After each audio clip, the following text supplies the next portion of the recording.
Dajaha, ni hao, hello everyone, welcome to my channel, or welcome back to my channel if you are a fellow subscriber. And if you haven't subscribed, why not? I know I don't post consistently, but I post when I can, and that's what matters, right?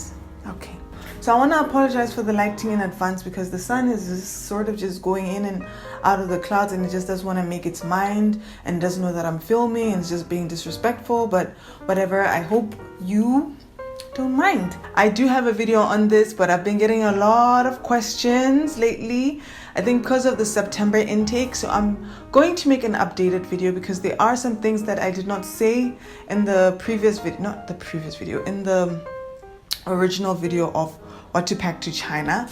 So yeah, and also my fellow YouTuber Auneditirwa made a video like this as well on her channel, so you might want to check her video out. So maybe if there's some things that I left out here, maybe you can find them in her video. Some people have the privilege of going home and get the chance to restock on things that they really love from home. I have the privilege of going home every year, and I also have the privilege of having my mom come here every 2 weeks. Literally every 2 weeks she's here in China. She's always in Guangzhou. She works in Guangzhou, and she is able to send me things that I really love from home.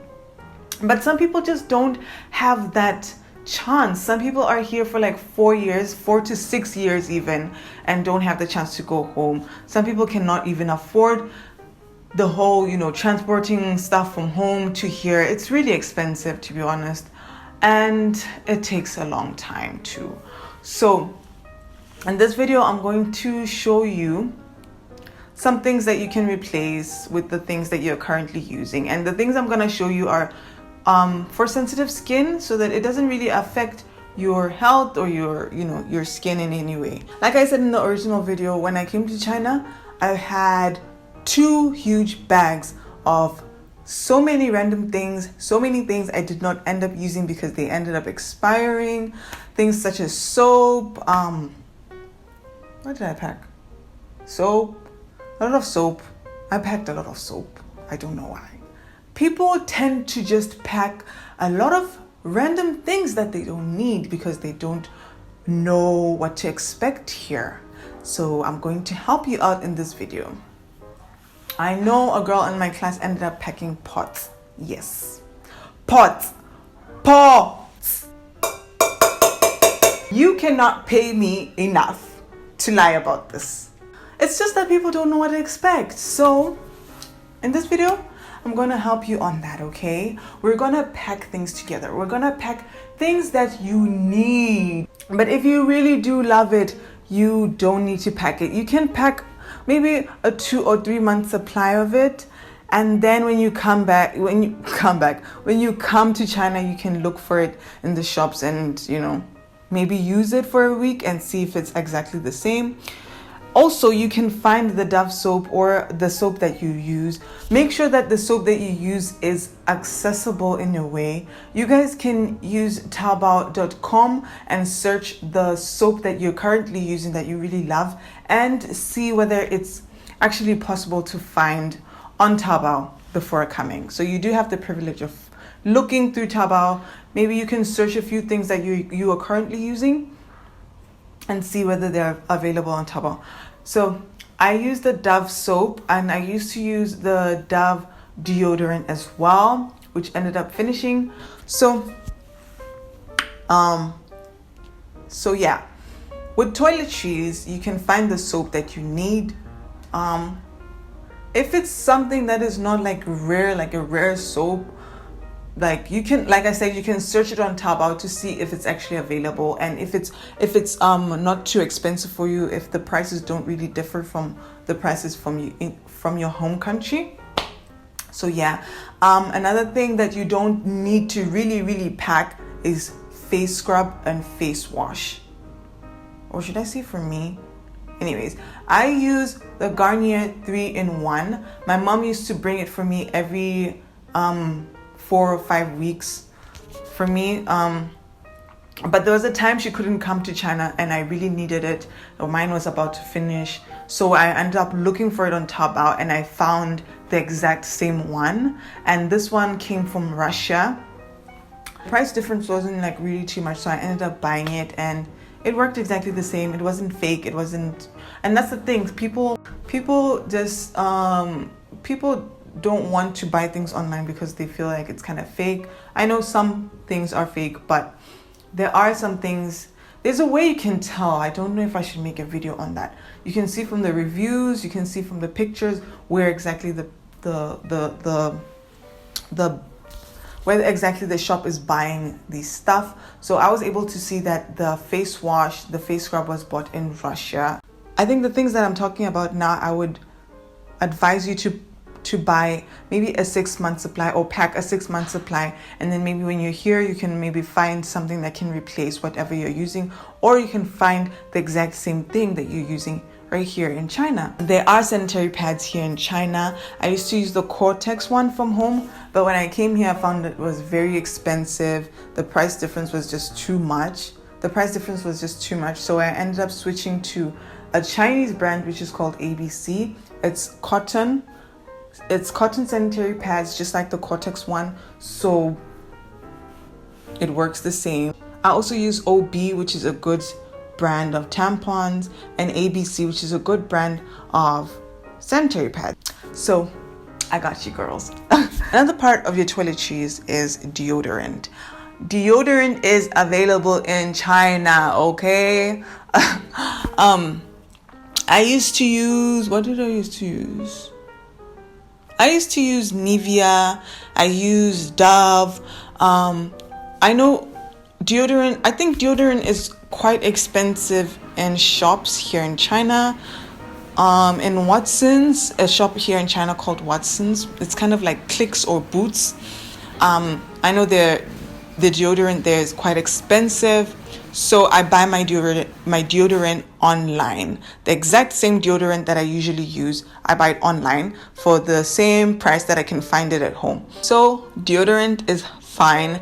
You can, like I said, pack a 3 to 4 month supply, or check for the deodorant that you use on Taobao before arriving and see whether you can find it, or see whether it's available. So this is one thing that I think is important for ladies to pack, or men. I know some men wear makeup, some men. I don't discriminate. If you are a person of color, you should definitely buy your skin tone, your skin color at home before arriving, maybe a year supply or a year and a half supply. You should. Here's one thing that was 100% sure you should buy from home, which is hair relaxers. You do not want to buy the hair relaxers in China. I used to be relaxed, and trust me, I know some people who are relaxed and have bought hair relaxers online, and it was just really, really, really bad. You want to make sure that you buy hair relaxers from your home country. Make sure that you buy enough, maybe for a year or two, or until you find, I know some people go home, some people have friends that do go home, and you can ask a friend to buy it for you whenever they go back to their country. As well as if you have natural hair like curly hair or even dreadlocks, you'd want to buy some hair products that I don't think you will find them here. You won't, definitely not. So that's one thing you really need to buy from home is hair products, hair relaxers, or anything that you need for your hair care. You'd want to buy these things from home because Chinese have straight hair, and you won't find anything that will cater to you. Another thing that I find personal is medication. If there's specific medication, for example, if you're diabetic, if you have asthma, and in some cases, if you're a girl and you use birth control, I'd suggest that you do pack those. Not even suggest, you need to pack those because you might not be able to find those here. Not birth control, I mean the specific medication that you use. So you'd want to pack the specific medication that you use and make sure that you pack a good supply of it. Or I don't know, I would suggest if you do use specific medication, make sure that you are able to send it to China before you go. You can ask the couriers in your country if they will be able to send such medication into China before you go. So that's one thing you need to take note of. Now I want to talk about food, because food is big. Obviously, food is the most important thing in this video. One thing I always pack is spices. There are specific spices that you will not find here. Specific food things. I'm partly Nigerian, and there's some dried foods that I really love from Nigeria that my mom sends over. But if you don't have anybody that can send you these things, make sure that you pack enough. But here's one thing, or one reason why you might not end up packing these things, is because they may or may not be taken at the airport. I have this habit of packing cheese, butter from home, and they always get confiscated at the airport. So if it's a risk that you're willing to take, you can take it. Make sure that you pack it really, really, really, really deep into your luggage so that it's not taken away at the airport. You can also try to pack other dried things like soups. Spices are dry, so you can pack those. Make sure that you don't pack like meats, poultry, stuff like that. Things that can be taken at the airport. Even sauces as well. If there are sauces that you love to use, you can pack those. Try to pack a 6-month supply. But I don't know. Some people would say stuff like sauces is not something you'd want to pack, because you'd usually end up finishing those in 2 months. And is it really worth it to pack and like use up that space? Maybe you could you can use that space to pack something else that's more important. So moving on from food stuff, you also need to pack books. I haven't found a good English bookstore here in China, or I haven't heard of one anyways. If there are certain books that you're planning on reading and they're English, or they're in your language such as French or any other different language, Portuguese, you would want to pack those, or try to get a soft copy just to save extra space, extra luggage space. I know also when I went back home this past holiday, I ended up packing some medical books that I bought, so that took a lot of luggage space. I found a WeChat seller that sells these books, but most of her books are actually just copies, and I really, really wanted the original copies, so I ended up buying the books from home and bringing them to China. Another thing that you'd want to pack, if you are tall or plus size or really, really tiny, you'd want to make sure that you pack enough jeans or sweaters that are long enough for your arms, and trousers that are long enough for your legs. Being here for 5 years, I measure my height, and for me, jeans that are more than 100 centimeters in length are perfect for me. So you'd want to pack enough jeans that you'll wear here for a couple of months or maybe a few years, until you find a good shop that sells jeans that are perfect for your size. If you have really, really tiny shoes, like you wear a size 32 or you wear a size 3, or if you're a girl like me, I wear 41, which is a size 8. It's kind of difficult to find my size, especially in shoes that I really, really like. Most Chinese wear size 36 to 39 or 35 to 39.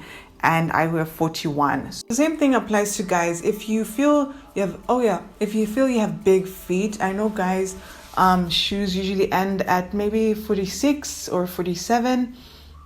You'd want to buy a few things that are a few pair of shoes from home, and then maybe you can find a shop online that caters to your foot size. I think the last important thing that you want to make sure that you get or pack is VPN. The Chinese app store here usually doesn't have good VPNs, especially if you're using an iPhone. You want to make sure that you download a good VPN using the app store from your country.